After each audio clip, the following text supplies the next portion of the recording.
Hi friends, good morning. This is Gouds arithmetic service from Anantapur. Friends, ఈ వీడియోలో మనము RRB NTPC stage 1 33 March 30th 2016లో జరిగిన shift 1 paper discuss చేస్తున్నాం. ఇందులో ముఖ్యంగా ఒకటి గమనించాలండి. జనరల్గా కోచింగ్ రెండు రకాలుగా ఉంటుంది. ఒకటి సబ్జెక్ట్ నేర్చుకోవడం, ఆ తర్వాత ఎగ్జామ్ హాల్లో ఏ విధంగా స్పందించాలి. అఫ్కోర్స్ ఏది ఏమైనా సబ్జెక్ట్ నేర్చుకోవాలి, అది కామన్. జనరల్గా అందరు కోచింగ్ తీసుకుంటుంటారు. కొంతమంది ఎక్కడ బాగుంటే అక్కడ రకరకాలుగా 2-3 సార్లు కోచింగ్ తీసుకుంటారు, అది మంచిదే. కానీ ఇక్కడ విషయం ఏంటంటే, మనం నేర్చుకున్న సబ్జెక్ట్ని ఎగ్జామ్ హాల్లో ఏ విధంగా క్వశ్చన్ చూస్తే ఇమ్మీడియట్గా ఆన్సర్ ఏ విధంగా గుర్తించవచ్చు అనే దానికి ప్రిఫరెన్స్ ఉంటుందండి. అది మెయిన్ ఇంపార్టెన్స్. కాబట్టి ముఖ్యమైన విషయం ఏంటంటే, ఈ వీడియోలో క్వశ్చన్ మీదే ఆన్సర్ చెప్పడం, ఏ విధంగా కళ్ళతోనే ఆన్సర్ ఏ విధంగా గుర్తించవచ్చు. అవకాశం ఉన్న చోట, అవకాశం లేని చోట మనం క్వశ్చన్ డీటెయిల్గా చేస్తాం. కాబట్టి ఈ విధంగా కాన్సెప్ట్ కాకుండా అక్కడ ఉన్న డేటాను అడ్జస్ట్ అయ్యి ఆ సందర్భం ఎగ్జామ్ హాల్లో మనం ఇమ్మీడియట్గా ఏ విధంగా గుర్తించవచ్చు అనే దానికి ప్రిఫరెన్స్ ఉంటుంది, అది గమనించాలి. కాన్సెప్ట్ అయితే చాలా డీటెయిల్గా మనకి కాన్సెప్ట్స్లో ఒక క్వశ్చన్, ఆ క్వశ్చన్లో డేటా చేంజ్ చేస్తే ఏంటనేది చాలా డీటెయిల్గా చూపింటాం. ఇక్కడ మాత్రం మీరు అందరూ అర్థం చేసుకోవాల్సిన విషయం ఏంటంటే, ఎగ్జామ్ హాల్లో కూర్చున్నాం, ఆ క్వశ్చన్ని వితిన్ సెకండ్స్లో పేపర్ పెన్ను లేకుండా ఏ విధంగా గుర్తించవచ్చు అనే దానికి ప్రిఫరెన్స్ ఇస్తూ ఈ వీడియో కంటిన్యూ చేస్తున్నాం. ఇందులో అర్థమెటిక్, ప్యూర్ మ్యాథ్స్ ఉంటుందండి.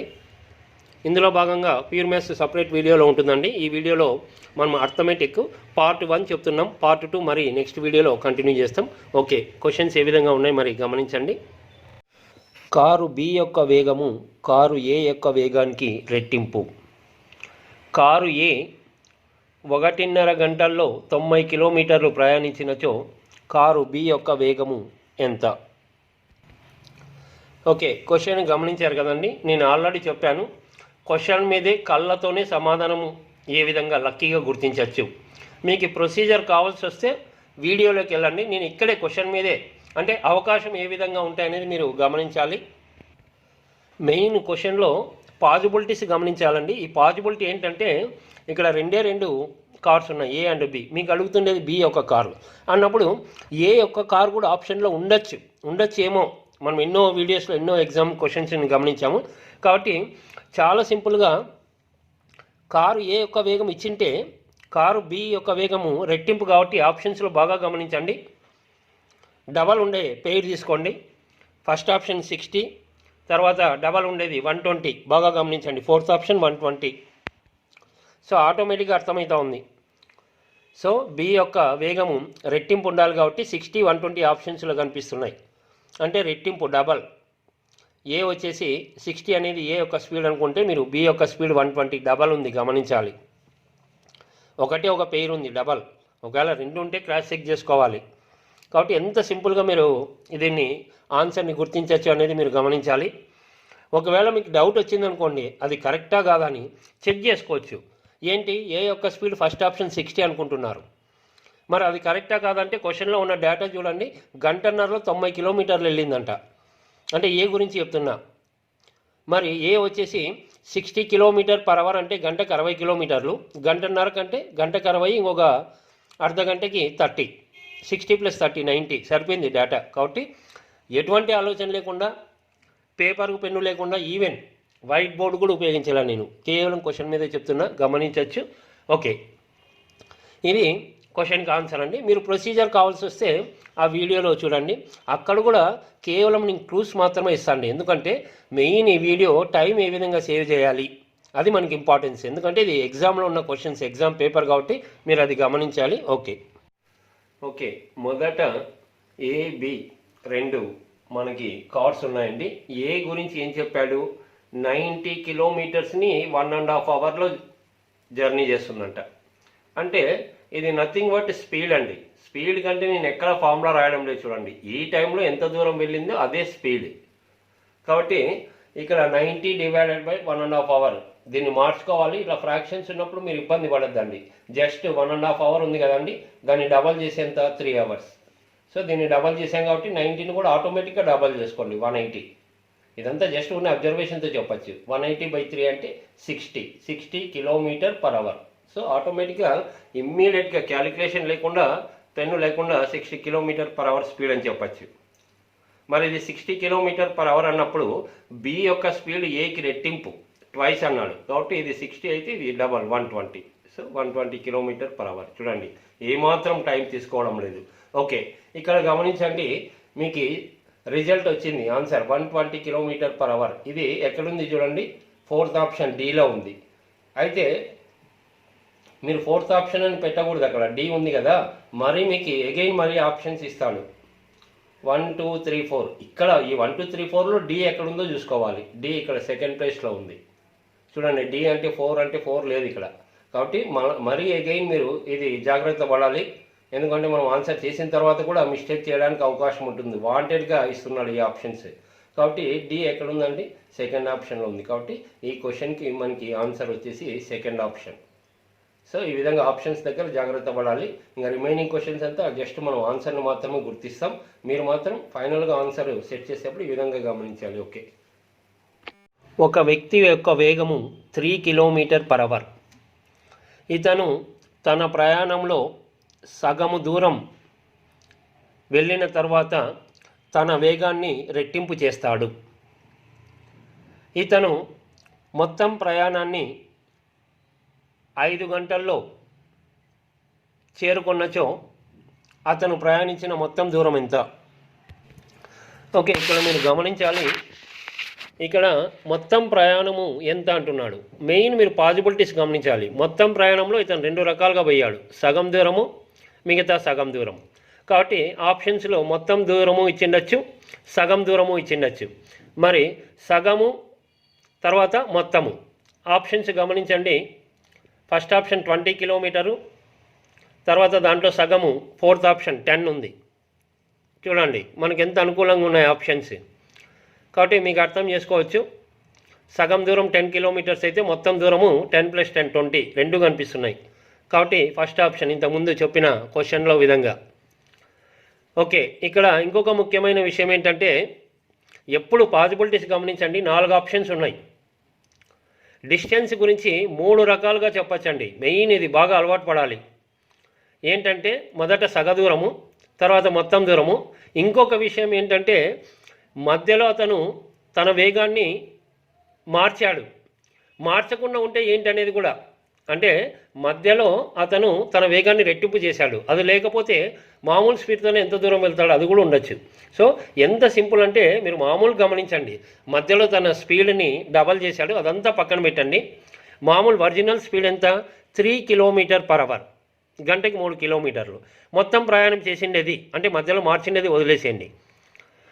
మధ్యలో ఇక్కడ మొత్తము 5 గంటలు తీసుకున్నాడు కాబట్టి గంటకు 3 కిలోమీటర్లు, 5 గంటలకి 5 × 15, సో 15 కిలోమీటర్స్. ఎప్పుడు అతను స్పీడ్ పెంచకపోతే మధ్యలో, అంటే స్పీడ్ పెంచకపోతే 15 కిలోమీటర్లు. ఇప్పుడు ఇక్కడ స్పీడ్ పెంచాడు కాబట్టి ఇక్కడ గమనించండి, ఇంకా ఎక్కువ దూరం వెళ్ళింటాడు అదే టైంలో, ఇంకా ఎక్కువ దూరం. కాబట్టి స్పీడ్ పెంచకుండా అంటే 15 కనిపిస్తాను చూడండి. ఎటువంటి స్పీడ్ చేంజ్ లేకుండా ఉంటే 15 కిలోమీటర్లు వెళ్తాడు.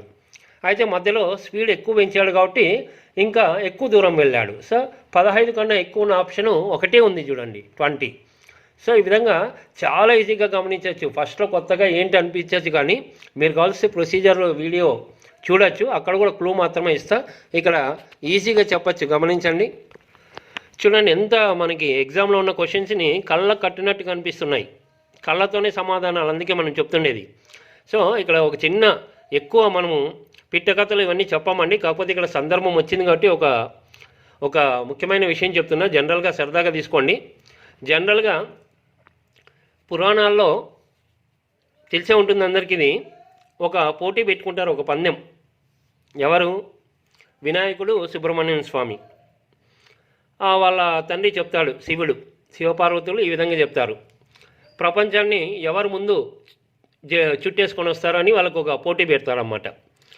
అన్నప్పుడు ఆటోమేటిక్గా చెప్పడం ఆలస్యము, సుబ్రహ్మణ్యం స్వామి తన నెమలిపై బయలుదేరతాడు.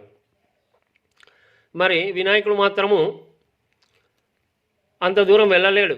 ఎందుకంటే వినాయకుని యొక్క అది మనకి వాహనం తెలిసిండేదే, ఎలుక కాబట్టి.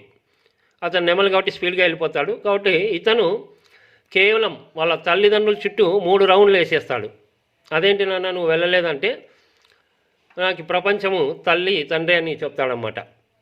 సో ఆ విధంగా ఇక్కడ ఎందుకు చెప్తున్నానంటే ఇప్పుడు క్వశ్చన్ చూస్తేనే నాలెడ్జ్ ఉన్న క్యాండిడేట్ మ్యాథ్స్ క్యాండిడేట్ ఆటోమేటిక్గా టక స్టెప్స్ వేయడానికి ట్రై చేస్తాడు. అదే నాన్ మ్యాథ్స్ స్టూడెంట్ మనకి ఆప్షన్స్ చుట్టూ తిరిగితే చాలు, మనకు అదే దేవుడు. సో అర్థం చేసుకోండి. ఈ విధంగా కేవలం ఆప్షన్స్ని గమనిస్తే మీకు అంటే అన్ని క్వశ్చన్స్ అని కాదు. ఇప్పుడు చూడండి దీంట్లో ఎన్ని క్వశ్చన్స్ ఉన్నాయి, 1 కాదు 2 కాదు, ఏదో 1 2 చెప్పడం లేదు. నేను పేపర్ అంతా విన్న తర్వాత మీకు తెలుస్తుంది.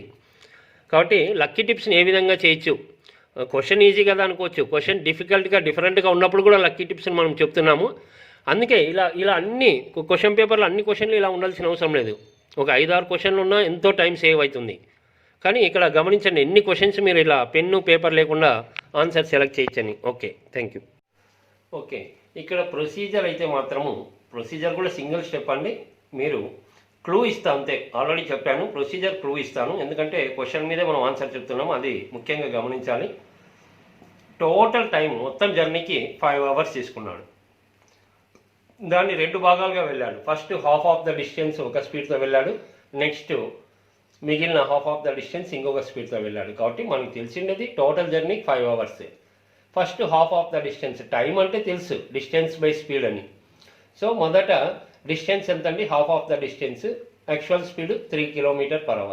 ఓకే, ప్లస్ మిగిలిన half of the distance speed double చేశాడు. ఇక్కడ ఎంత ఉందో దానికి డబల్ చేస్తే మనకి 5 hours అంటున్నాడు. మీరు ఇది ఈక్వేట్ చేస్తే ఇది కూడా సింపుల్. నేను ప్రొసీజర్ చెప్పదలుచుకోలేదు, ప్రొసీజర్ కూడా చాలా సింపుల్గా చెప్పగలను. మనం క్వశ్చన్ మీదే ఆన్సర్ ఇస్తున్నాం అది. సో ఇదంతా క్యాలిక్యులేట్ చేస్తే D = 20 వస్తుందండి. ఇంకా యూనిట్స్ ఏంటంటే అది ఇంకా ప్రొసీజర్లోకి వెళ్ళాలి.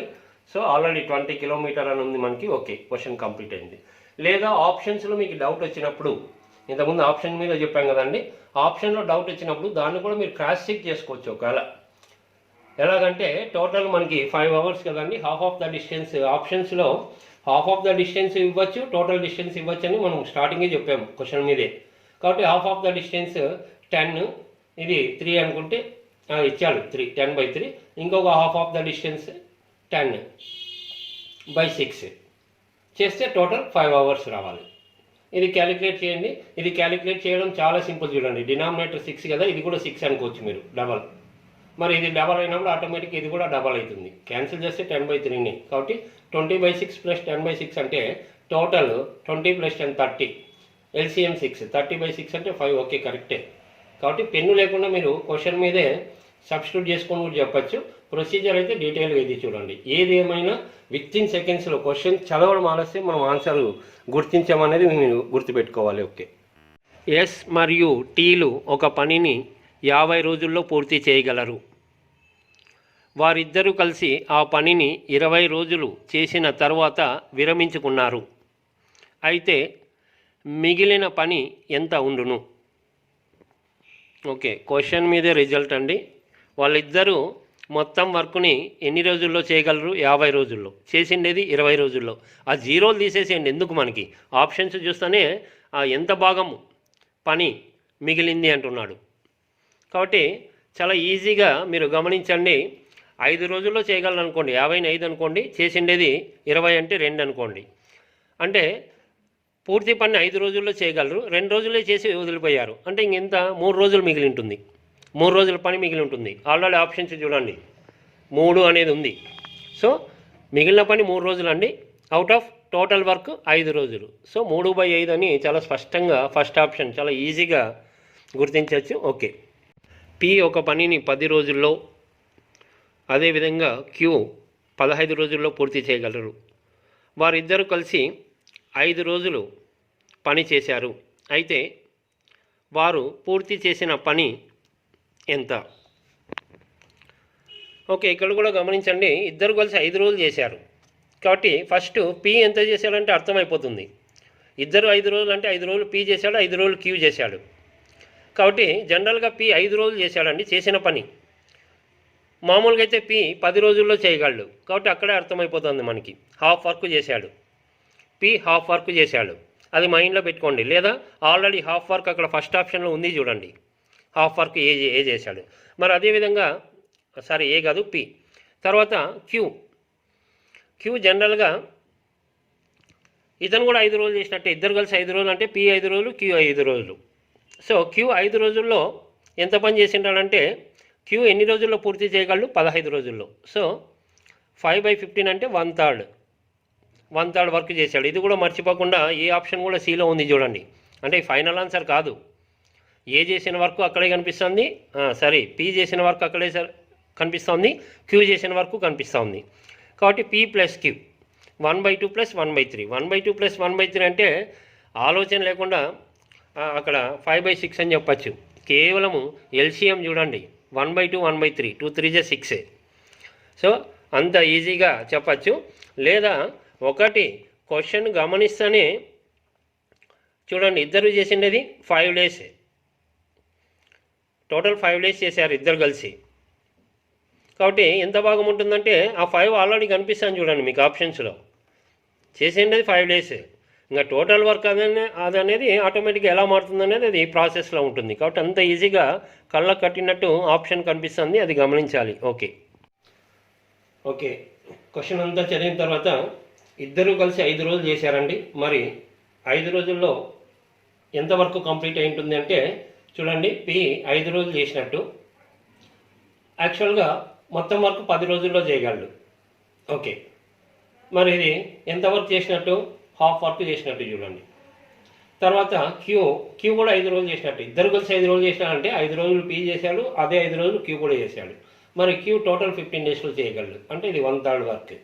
మరి టోటల్ ఎంతవరకు కంప్లీట్ అయిందంటే ఆటోమేటిక్గా 1/, ఉన్నప్పుడు డైరెక్ట్ ఎల్సిఎం అదంతా ఏం అవసరం లేదు.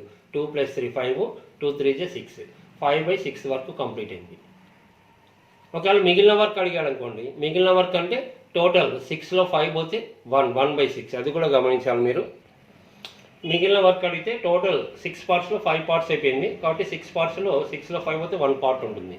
మెయిన్ మిగిలిన వర్క్ అడగాలి. ఏదేమైనా క్వశ్చన్ మీదే ఆన్సర్ ఈ విధంగా చాలా ఇవ్వచ్చు. ఇక్కడ ఒకటి గమనించండి, మనకు కావాల్సిన ఎంత ఆప్షన్స్లో ఉంటుందని పదే చెప్తుంటాం, మీరు గమనించాలి. ఇప్పుడు మొదట పి ఎంత వర్క్ చేశారండి? Half work. సో ఆప్షన్ 1లో ఉంది చూడండి, పి చేసిన వర్క్ ఉంది. తర్వాత క్యూ మనం క్యాలిక్యులేట్ చేస్తే 1/3 వర్క్, అది కూడా ఆప్షన్లో ఉంది, గమనించండి. మరి పి వర్క్ ఉంది, క్యూ వర్క్ ఉంది. టోటల్ వర్క్ అంటే వాటినే క్యాలిక్యులేట్ చేస్తే రిజల్ట్ వస్తుంది. కాకపోతే గమనించాలి, మీరు ఏదైతే క్వశ్చన్లో చేస్తుంటారో అవి ఆప్షన్స్లో కనిపిస్తుంటాయి. ఇదే మనం మెయిన్ నమ్మాల్సిన విషయం. ఓకే, ఒక్కొక్కటి 500 రూపాయలు విలువ కలిగిన 3 వస్తువుల్ని నీవు కొనాలని ఒక దుకాణానికి వెళ్ళినప్పుడు ఆ దుకాణంలో 3 వస్తువులు కొంటే 1 వస్తువు ఉచితం అని ప్రకటించారు. అప్పుడు ఈ మొత్తం వ్యవహారంలో రాయితీ శాతము ఎంత? ఓకే, ఇక్కడ గమనించండి, చాలా సింపుల్. ఇలాంటి చోట డిస్కౌంట్ ఎంత పర్సంటేజ్లు అడుగుతున్నప్పుడు ఆ వస్తువు 500 5,000 అనేది మనకి సంబంధం లేదు. సింపుల్గా చెప్పండి, ఎప్పుడు డిస్కౌంట్ ఎంఆర్పి మీద ఉంటుంది కదా. 3 వస్తువుల మీద ఎన్ని డిస్కౌంట్ ఇచ్చాడు? 1 వస్తువు. 3 వస్తువుల మీద మరి డైరెక్ట్ చెప్పేయచ్చండి, 3 వస్తువుల మీద 1 వస్తువు డిస్కౌంట్ ఇచ్చాడు. 3 పైన 1, 1/3. 1/3 అంటేనే 0.33, 4th ఆప్షన్లో ఉంది చూడండి. జనరల్గా చెప్పాలంటే అది పర్సంటేజ్లో చెప్పాలి. సో 1/3 ఉంటుంది. పర్సెంట్ అంటే 100, 100లో 1/3 అంటే 33.33. ఓకే క్వశ్చన్ అంతా చదివితే మనకి డిస్కౌంట్ పర్సెంట్ అంటున్నాడు. డిస్కౌంట్ దేని మీద ఇస్తాడండి? ఎంఆర్పి మీద డిస్కౌంట్ ఉంటుంది. పర్సెంట్ అంటే 100. ఓకే, మరి ఎంఆర్పి అంటే ఇక్కడ వస్తువుల మీదే క్యాలిక్యులేట్ చేస్తాం మనం. ఆ వస్తువు ప్రైజ్ అవసరం లేదు. ఒక్కొక్క వస్తువు అక్కడ 500 అన్నాడు, 500 కావచ్చు, 5,000 కావచ్చు. కాబట్టి ఎంఆర్పి అంటే డిస్కౌంట్ ఇచ్చాడు. 3 వస్తువుల మీద 1 వస్తువు డిస్కౌంట్ ఇచ్చాడు. ఎంఆర్పి ప్రైజ్ 3 వస్తువులది అంటే 1 వస్తువు 500 అండి. 3 × 500 రాయాలి. 1 వస్తువు డిస్కౌంట్ ఇచ్చాడంటే 1 వస్తువు 500, అక్కడ 500 రాయాలి, ఇక్కడ 500 క్యాన్సిల్ అయిపోతుంది. కాబట్టి డైరెక్ట్ మొత్తం ఎంఆర్పి 3 వస్తువుల మీద 1 వస్తువు డిస్కౌంట్ ఇచ్చాడు. ఇంకా అదే డిస్కౌంట్ పర్సంటేజ్ అంటే ఇంటూ 100. మరి 100/3 అంటే ఇంకా ఆటోమేటిక్గా ఆప్షన్ 33.33. అసలు 1/3 అంటేనే 0.33, ఆప్షన్లో ఒకటే ఉంది కదా. కాబట్టి అంత ఈజీగా మనం క్వశ్చన్ని కంప్లీట్ చేయొచ్చు. ఓకే, 2 అంకెలు గల ఒక సంఖ్యలోని అంకెల మొత్తం 9 మరియు ఆ సంఖ్యలోని 10ల స్థానంలో ఉన్న అంకెకు మరియు ఒకట్ల స్థానంలో ఉన్న అంకెకు మధ్య భేదం 1 అయితే ఆ సంఖ్య ఏది? ఓకే, ఇలాంటి క్వశ్చన్స్కి ఇది చాలా ఇంపార్టెంట్ మోడల్ అండి. ప్రొసీజర్ అవసరం లేదు, జస్ట్ ఆప్షన్స్ ద్వారా చాలా ఈజీగా వర్కౌట్ చేసుకోవచ్చు. అయితే జనరల్గా నా వీడియోస్లో ఇలాంటి క్వశ్చన్ను కొంత డిఫరెంట్గా ఇస్తే ఏంటనేది చాలా డీటెయిల్గా చెప్తుంటాం, అది గమనించాలి. ఒక క్వశ్చన్ని అదే క్వశ్చన్ కాకుండా రకరకాలుగా చెప్తుంటాం, అంటే ఏదైనా చేంజ్ చేస్తే అదర్ ఎగ్జామ్స్లో ఎలా ఇచ్చాడనేది. ఆ వీడియోస్ కూడా మీరు జనరల్గా గమనించవచ్చు. ఇక్కడ మాత్రం ఓన్లీ క్వశ్చన్ టు ఆన్సర్ మాత్రమే, కాబట్టి ఈ క్వశ్చన్ని మనము ఏ విధంగా కళ్ళతోనే ఆన్సర్ ఏ విధంగా చెప్పచ్చు అనేది గమనించండి. ఇక్కడ మీకు సమ్ ఆఫ్ ద డిజిట్స్ 9 ఉండాలి, వాటి మధ్య డిఫరెన్స్ 1 ఉండాలి అన్నప్పుడు ఆప్షన్స్లో కూడా అన్నీ చెక్ చేయొద్దండి. మన కళ్ళు ఆటోమేటిక్గా ఆప్షన్ ఏది ఉండొచ్చు అంటే జనరల్గా ఒకే నెంబర్ రివర్స్ అయితే అందులోనే ఆన్సర్ కనిపిస్తుంది చూడండి. 45, 54 రెండు రివర్స్ అయినాయి చూడండి. ఎప్పుడు ఒక సంఖ్యలోని అంకెల గురించి చెప్తున్నప్పుడు ఒక ఒరిజినల్ నంబరు ఆ నంబర్ రివర్స్ అయి ఉంటుంది, అందులోనే ఆన్సర్ ఉంటుంది, గమనించవచ్చు. ఓకే, అయినా చెక్ చేసుకుంటాం కదా మనం, కాబట్టి ఆ చెక్ చేసుకునే విధానంలో కూడా 2 ఆప్షన్స్ మీదే వెళ్ళాలి. First option 45, third option 54. ఇప్పుడు చూసుకోండి, 54 తీసుకున్నట్టయితే 5 + 4 ఎంత అండి? 9. మరి డిఫరెన్స్ ఎంత? 5కి 4కి 5 - 4 1. సో ఈ నెంబర్ కరెక్టే. మరి ఇది కరెక్ట్ అయినప్పుడు ఆటోమేటిక్గా 45 అనేది ఏంటి చూడండి, అది కూడా 4 + 5 9. డిఫరెన్స్ అన్నప్పుడు బాగా గమనించండి, 4కి 5కి డిఫరెన్స్ 1, కానీ 10ల స్థానంలో 4 ఉంది, 1ల స్థానంలో 5 ఉంది. 4 - 5 అంటే -1 వస్తుంది, ఫెయిల్ అవుతుంది, గమనించవచ్చు. అదే మీరు 54లో తీసుకుంటే 10ల స్థానంలో 10th ప్లేస్లో 5, 1th ప్లేస్లో 4, 5 - 4 అంటే 1 వస్తుంది, కాబట్టి డైరెక్ట్ ఆన్సర్ గుర్తించవచ్చు. Okay, 54 answer. ఈ క్రింది వాటిలో ఆరోహణ క్రమంలో ఉన్న వాటిని గుర్తించండి. ఓకే, ఆరోహణ క్రమం అంటే అసెండింగ్ ఆర్డర్, అంటే స్మాల్ టు బిగ్ ఉండాలి. స్మాల్ టు బిగ్ అంటే క్వశ్చన్ మీదే మీరు గమనించండి. అయితే మనకి ఆ భిన్నాలు కొంత అనుకూలంగా ఉన్నాయి, ఎప్పుడు కనిపించే భిన్నాలే ఇవి. 2/3 అంటే 0.66 అండి, ఆటోమేటిక్గా తెలిసి ఉండాలి. తెలియకపోయినా 20/3 అనుకోండి, 3/6 అంటే 0.6 అనుకోండి. తర్వాత 3/4 అంటే 0.75. ఫస్ట్ ఆప్షన్ని గమనించండి, ఒక ఆప్షన్ని తీసుకోండి ఏదైనా. బాగా గమనిస్తే మొదటిది 2/3 అంటే 0.66, 3/4 అంటే ఫస్ట్ ఆప్షన్లో చెప్తున్నా 0.75. చూసుకోండి, ఇంక్రీజ్ ఆర్డర్లోనే ఉంది. మొదట 0.66, తర్వాత 0.75, తర్వాత 4/5 అంటే 0.8, అంటే 3/4 0.75, అది 0.8. అంటే అక్కడి వరకు ఇంక్రీజ్ ఆర్డర్ కరెక్ట్గానే ఉన్నాయి. చివరిది 1/2 అంటే 0.5 తగ్గుతుంది చూడండి. 4/5 0.8 అయితే 0.8 కన్నా ఎక్కువ ఉండాలి, 1/2 అంటే 0.5 తక్కువ ఉంది. సో చివరిది మాత్రం ఫెయిల్ అవుతుంది. ఈ ఫస్ట్ 3 కరెక్టే, 2/3, 3/4, 4/5. కాబట్టి ఆటోమేటిక్గా మీరు ఆప్షన్స్లో గమనించాలి, చివరిది రాంగ్ అంటే చివరిది అక్కడ ఉండకూడదు. అక్కడ ఉండకూడదు అంటే చివరిది ఈ ఉన్న వాటిల్లో కన్నా చాలా చిన్నది అనిపిస్తుంది, కాబట్టి చిన్న నెంబర్తో స్టార్ట్ కావాలి. ఇది అసెండింగ్ ఆర్డర్ అంటే స్మాల్ టు బిగ్, కాబట్టి అది ఆ చివర ఉన్న నెంబర్ని ఫస్ట్లో వేసుకుంటే మీకు థర్డ్ ఆప్షన్ కనిపిస్తుంది. గమనించండి, దీంట్లో విషయం ఏం లేదు, ఏమి బోర్డు మీద చెప్పకుండా చాలామందికి అర్థం కాకపోవచ్చు. గమనిస్తే ఆటోమేటిక్గా లేదా సొల్యూషన్లో చూడండి చాలా క్లియర్గా ఉంది. కాబట్టి ఈ విధంగా చాలా ఈజీగా చెప్పచ్చు. లేదా ఇంకొక పద్ధతి కూడా ఉంది, అది మీరు ఆ వీడియోలో చూడండి. ఓకే, ఇక్కడ ఇచ్చిన ఫ్రాక్షన్స్ని ఎల్సిఎం అదంతా ఏం లేకోకుండా 2/3 అంటే పాపులర్ ఫ్రాక్షన్ అండి, 0.66. మీకు అంత కూడా అవసరం లేదనుకోండి, 2/3 అంటే 0 పాయింట్ పెట్టుకోండి, 20/3. 20/3 అనుకోండి, 36, 0.6 అంతవరకు చాలు. ఇది కూడా అంతే, 3/4 పోదనుకోండి, 30/4 అంటే 4/7 పోతుంది. 0.7 అనుకున్నా చాలు, 0.6, 0.7. మామూలు 3/4 అంటే అది మనకి తెలుసు 0.75 అని చెప్పడం.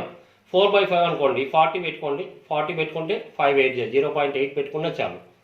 మరి 1/2 అంటే అందరికీ తెలుసు 0.5. అన్నిట్లో 2 అంకెల తర్వాత ఉంది కాబట్టి ఒక 0 పెట్టుకున్నాం. ఓకే, ఇప్పుడు చూస్తే మనకి చూడండి అసెండింగ్ ఆర్డర్ అంటే ఇంక్రీజింగ్ ఆర్డర్. మరి ఇంక్రీజింగ్ ఆర్డర్ అంటే చూడండి, ఇక్కడ నుంచి ఇక్కడికి 66, 75, 80 అంటే ఇక్కడ వరకు కరెక్ట్గా ఉంది. మరి ఇక్కడ తగ్గుతూ ఉంది, బాగా గమనించండి, 80 నుంచి 50కి తగ్గుతూ ఉంది. మనం పెరుక్కుంటూ వెళ్ళాలి, కాబట్టి ఈ నెంబర్ ఇక్కడ సెట్ కాదు. ఇక్కడ వరకు ఈ 3 కరెక్టే. ఈ 3 కరెక్ట్ అన్నప్పుడు ఈ నెంబర్ ఇక్కడ ఉండకూడదు, మనకి 4 ప్లేసెస్ ఉండాలి. మరి ఇక్కడ ఉండకూడదు అంటే 50 తక్కువ. అంటే ఇక్కడ ఇంక్రీజింగ్ ఆర్డర్ అంటే స్మాలెస్ట్ టు బిగ్గెస్ట్. ఇది స్మాలెస్ట్ అంటే ఇది ఫస్ట్ ఉండాలి, అంటే ఇది ఇక్కడికి తీసుకురండి. సో ఇది 1/2 ఇక్కడ పెట్టండి. ఇప్పుడు 1/2 ఇక్కడ పెడితే ఆర్డర్ కరెక్ట్గా ఉంటుంది చూడండి. ఓకే, ఇది ఇలా పెడితే 50, 66, 75, 80. మరి ఏ ఆప్షన్ ఉందో చూసుకోండి అక్కడ.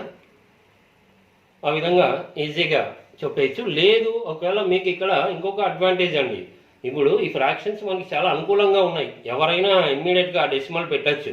ఒకవేళ వేరే విధంగా ఉంటే సో దీనికి ఇంకొక పద్ధతి ఏంటంటే ఇక్కడ గమనించండి, ఎందుకంటే ఎప్పుడు మనకు ఫేవర్గా ఉండవు ఈ ఫ్రాక్షన్స్. సో ఇలా ఉన్నప్పుడు నువ్వు అన్నీ కాకుండా 2 భిన్నాలను మాత్రమే చెక్ చేసుకో. ఈ 2 భిన్నాల్లో ఏది పెద్దది అన్నప్పుడు ఆ డెసిమల్స్లో లేకుండా ఫస్ట్ ఈ 2 భిన్నాలని తీసుకోండి, క్రాస్ మల్టిప్లై చేయండి. 4 × 2 8, 3 3 = 9. అంటే ఇంక్రీజింగ్ ఆర్డర్ అంటే పెరుక్కుంటూ వెళ్ళాలి. 8 9 అంటే ఈ సెట్ కరెక్టే. తర్వాత ఈ 2 భిన్నాలని తీసుకోండి. ఈ 2 భిన్నాలు అంటే 5 × 3 15, 4 × 4 16, 15 నుంచి 16 ఇది ఇంక్రీజ్ అవుతుంది. అంటే ఈ సెట్ కరెక్టే. అంటే ఇక్కడ వరకు ఈ 3 కరెక్ట్గానే ఉన్నాయి. మరి ఇక్కడ చూసుకోండి, 2 4 = 8, 5 1 5, 8 5 తగ్గుతూ ఉంది, ఫెయిల్ అవుతూ ఉంది. అంటే ఇది వదిలేస్తే ఇక్కడ వరకు కరెక్టే ఉంది చూడండి. 8 9 ఇది 9 అనుకోవచ్చు, 15 అనుకోవచ్చు. నువ్వు 15 అనుకున్నా 15 కన్నా ఎక్కువ ఉంది, 9 అనుకున్నా 9 కన్నా ఎక్కువ ఉంది. ఇక్కడ వరకు కరెక్ట్గానే ఉంది. మరి ఇక్కడ సెట్ కావడం లేదు కాబట్టి ఈ భిన్నం ఇక్కడ ఉండకూడదు. ఈ భిన్నం ఇక్కడ ఉండకూడదు అంటే ఇది దీనికన్నా తక్కువ ఉంది కాబట్టి ఇంకా ఆటోమేటిక్గా ఇంతకుముందు చెప్పినట్లు అది ఫస్ట్ వస్తుంది. లేదా మీరు చూసుకోండి 2 3 4 5 కరెక్ట్గా ఉండేది ఆప్షన్స్లో మీరు గమనించండి. ఈ 3 కరెక్ట్ అన్నప్పుడు ఈ 3 ఒక థర్డ్ ఆప్షన్లోనే ఉన్నాయి, కంటిన్యూగా కనిపించేది. ఎక్కడ ఏ ఆప్షన్లోనో చూసుకోండి. కాబట్టి ఆటోమేటిక్గా ఇది మనకు కరెక్ట్ అని అర్థమైపోతుంది. ఈ 3 కంటిన్యూగా ఉండాలి. ఇంకా 1/2 ఇక్కడ వేసుకురావాలనేది మనం స్టార్టింగే చెప్పాము. అన్ని ఆప్షన్స్ గమనిస్తే ఈ 3 కంటిన్యూగా ఉండేది ఒక థర్డ్ ఆప్షన్లోనే ఉన్నాయి. దాని ముందు తర్వాత ఏం ఆలోచించద్దండి, ఈ 3 సెట్టింగ్ ఉండాలి. ఓకే,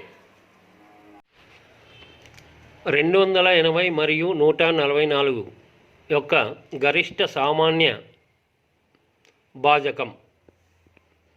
ఓకే, క్వశ్చన్ గమనించండి. హెచ్సిఎఫ్ అడుగుతున్నాడు, అంటే రెండింటిని ఎగ్జాక్ట్గా డివైడ్ చేసే గ్రేటెస్ట్ నెంబర్ అడుగుతున్నాడు అంతే. గరిష్ట అంటే గ్రేటెస్ట్ కాబట్టి ఇంకా ఆటోమేటిక్గా మనకి ఆప్షన్స్లో గ్రేటెస్ట్ నెంబరే తీసుకోండి. దీంట్లో హెచ్సిఎఫ్ ఎలా చేయాలి, గాసాబాద్ అంతా అవసరం లేదు. ఏమాత్రము చూస్తేనే హయ్యెస్ట్ నెంబర్ ఎంత ఉంది చెప్పండి. గ్రేటెస్ట్ అంటున్నాను కాబట్టి 8తో చెక్ చేసుకోండి, 2 డివైడ్ అవుతున్నాయి. So question complete. ఇంకా వేరే ఎందుకండి, ఉండేది హయ్యెస్ట్ ఒకటే నెంబర్ ఉంది, ఆ నెంబర్ రెండింటిని డివైడ్ చేస్తుంది కాబట్టి క్వశ్చన్ కంప్లీట్ అండి. Okay, 8 answer. a-b² + 2ab =? So ఇక్కడ ఆప్షన్స్ ద్వారానే మీరు అది ఏం పేపర్ పెన్ను లేకుండా కూడా ట్రై చేయొచ్చు. a-b² ప్లేస్లో ఆ ఫార్ములాని సబ్స్టిట్యూట్ చేసుకుంటే a-b² formula a² + b² - 2ab. తెలియకపోతే అంటే ఇది కూడా రాదనుకోండి, ఇది రాకపోతే జాబ్ కూడా రాదు, అది వేరే విషయం. ఆప్షన్స్లో చాలా కళ్ళ కట్టినట్టుంది. 4th ఆప్షన్లో నీకు దానికి సంబంధించిన ఫార్ములానే ఉంది చూడండి. a² - 2ab + b². 4th option గమనించండి. జనరల్గా a² + b² - 2ab అంటాం, లేదా 4th ఆప్షన్ అక్కడ ఉండేది కూడా కరెక్టే, a² - 2ab + b². అది a-b² ప్లేస్లో ఉంటుంది, ప్లస్ 2ab ఉంది. మరి ప్లస్ 2ab ఆ ఫార్ములాలో ఉన్న -2ab క్యాన్సిల్ అయితే a² + b², అది సెకండ్ ఆప్షన్లో ఉంది. లేదా సొల్యూషన్లో చూడండి, చాలా సింపుల్ అండి, అర్థం కాకపోవడానికి అవకాశమే లేదు, గమనించాలి. ఓకే, a² - b² + 2ab ఎంత అంటున్నాడంటే a-b² ఫార్ములా మనకు తెలుసు, a² - 2ab + b². ఆల్రెడీ ఆప్షన్లో కనిపిస్తుందని అదే నేను చెప్తుండేది. మనకి ఏం కావాలో అన్నీ కనిపిస్తుంటాయి, గుర్తు చేసుకోవాల్సిన అవసరం లేదు ఆల్మోస్ట్. లేదా దీన్ని a² + b² - 2ab ఎలాగన్నా రాయొచ్చు. సో ఫార్ములా ప్లేస్లో ఇది రాసాము, ప్లస్ 2ab. ఇంకా ఆటోమేటిక్గా ప్లస్ 2ab - 2ab క్యాన్సిల్ అయితే a² + b², అంత ఈజీగా చెప్పచ్చు చూడండి. So -2ab + 2ab cancel, a² + b² ఆప్షన్లో కనిపిస్తుంది. ఓకే, ఒక దుకాణదారుడు ఒక్కొక్క బాక్స్ని 100 రూపాయలకు కొనేను. ఒక్కొక్క బాక్స్లో 10 పెన్సిళ్ళు కలవు. అయితే ప్రతి పెన్సిల్ మీద 12% లాభం రావాలంటే మొత్తం అమ్మకం విలువ. ఓకే, ఇక్కడ గమనించండి, ఎటువంటి క్యాలిక్యులేషన్ లేకుండా ఎలా చెప్పచ్చు అంటే నేను ఎన్నోసార్లు చెప్తుంటా, ఇక్కడ ప్రతి పెన్సిల్ అంటే ప్రతి పెన్సిల్ని ఏం క్యాలిక్యులేట్ చేయొద్దండి. జస్ట్ ఉన్న బాక్స్ ఎంత అండి, 100 రూపాయల బాక్స్. ఇప్పుడు దాని మీద 12% లాభం రావాలంటే 12కి ఎక్కువ కమ్మాలి. అంటే 100 + 12 112 కమ్మాలి. ఆప్షన్స్ చూడండి, 112 మీద ఉంది అంటే ఒక బాక్స్ 112 కమ్మాలి. అలా ఎన్ని బాక్సులు ఉన్నాయి? 10 బాక్సులు. ఇంకా 112 అంటేనే ఇంక ఆప్షన్ సెకండ్ ఆప్షన్ కనిపిస్తుంది. ఒక్కొక్కటి 100 రూపాయలండి కొనిండేది. 12% లాభం అంటే 112. సో అలా 10 బాక్సులు. So 112 × 0 1120 second option. ఏమాత్రం టైం తీసుకోదు ఇది. ఓకే. 1200 రూపాయల సొమ్ముపై సంవత్సరానికి 13% సరళ వడ్డీతో కలుపుకొని 5 సంవత్సరాల్లో చెల్లించవలసిన మొత్తం ఎంత? ఓకే, ఇక్కడ ప్రొసీజర్ అయినా సింపుల్గా మనం డైరెక్ట్ ఈ విధంగా క్యాలిక్యులేట్ చేస్తామండి పర్సెంటేజ్ మోడల్లోనే. సపోజ్ ఈ క్వశ్చన్లో వడ్డీ అడిగాలనుకోండి, ఇంట్రెస్ట్ అంటేనే మనకి ఆటోమేటిక్గా టైం ఇంటూ రేట్ పర్సెంట్. ఫామ్లోనే వద్దండి. ఎన్ని ఇయర్స్? 5 ఇయర్స్. ఇయర్కి ఎంత? 13%. సో 5 × 13 65% క్యాలిక్యులేట్ చేసుకుంటే అసల్లో ఇది ప్రిన్సిపల్ 1200లో 65% క్యాలిక్యులేట్ చేస్తే ఇంట్రెస్ట్ వస్తుంది. ఆ వచ్చిన ఇంట్రెస్ట్ మరి 1200కి యాడ్ చేసుకోవాలి. 1200 × 65/100 అంటే 2 zeros క్యాన్సిల్ అయితే 12 × 65 780 వస్తుంది. 1200కి 780 యాడ్ చేస్తే 1980. ఇది కూడా వద్దండి. డైరెక్ట్ మీరు అమౌంట్ అన్నప్పుడు నేను చెప్పడం ఏంటంటే, అమౌంట్ అన్నప్పుడు 1200 ఇంట్రెస్ట్ అయితే ఓన్లీ ఇంట్రెస్ట్ అయితే 65%. టోటల్ అమౌంట్ అంటే ప్రిన్సిపల్ ప్లస్ ఇంట్రెస్ట్. ప్రిన్సిపల్ 100% అనుకుంటే 100 + 65 165%. ఎప్పుడు టోటల్ అమౌంట్ అంటే 100కి యాడ్ చేస్తాం. ఇది ఓన్లీ ఇంట్రెస్ట్ 65. తీసుకున్న అసలు ఇది ఎంతన్నా కావచ్చు, ఇది 100%. 100 + 65 165% క్యాలిక్యులేట్ చేసుకోవాలి ప్రిన్సిపల్లో. ఇది క్యాలిక్యులేట్ చేసి రిజల్ట్ వస్తుంది 1980. ఇది బై 100 రాస్తే 2 zeros క్యాన్సిల్ అయితే 12 × 165. నేను చెప్పడం ఏంటంటే ఇదంతా కాదు, ఇది కూడా మీరు కంటి చూపుతో క్యాలిక్యులేట్ చేసుకొని డిజిటల్ మెథడ్ తెలిసి ఉండాలి. మన కాన్సెప్ట్లో డిజిటల్ మీద కొన్ని ప్లేలిస్ట్లో వీడియోస్ ఉన్నాయి, అది గమనించవచ్చు. కేవలం అబ్జర్వ్ చేసి నువ్వు రిజల్ట్ చెప్పచ్చు. ఎలాగంటే డిజిటల్ మెథడ్ అంటే ఏంటంటే ఇక్కడ సింపుల్గా చెప్తున్నా, సమ్ ఆఫ్ డిజిట్స్ చెక్ చేసుకోవడమే. ఇక్కడ ఎంత ఉందండి? మామూలుగా జీరోస్ లేదంటే 12 ఉంది. ఈ టోటల్ 1 + 6 + 5 టోటల్ 12 అంటే సమ్ ఆఫ్ డిజిట్ 1 + 2 ఎంత అండి? 3. 1 + 2 3 3 × 3 9 రావాలి నీ రిజల్ట్. ఆప్షన్స్లో చూసుకోండి 9 టోటల్ రావాలి. అన్ని చెక్ చేసుకుంటే ఈ టోటల్ చూడండి 1980. టోటల్ ఎంత? 1 + 9 10 18 అంటే మరీ అగైన్ సింగిల్ డిజిట్గా ఉండాలి. 1 + 8 9 ఒకటే ఉంది. అంటే ఈ మెథడ్ చాలా అద్భుతంగా ఉపయోగపడుతుంది. కొత్తగా వింటున్న వాళ్ళకి కొత్తగా ఉండొచ్చు. క్యాలిక్యులేషన్ డిఫికల్ట్ ఉన్న చోట ఇది కేవలం మీరు చాలా స్పీడ్గా క్యాలిక్యులేట్ చేసి చెప్పచ్చండి. ఓకే.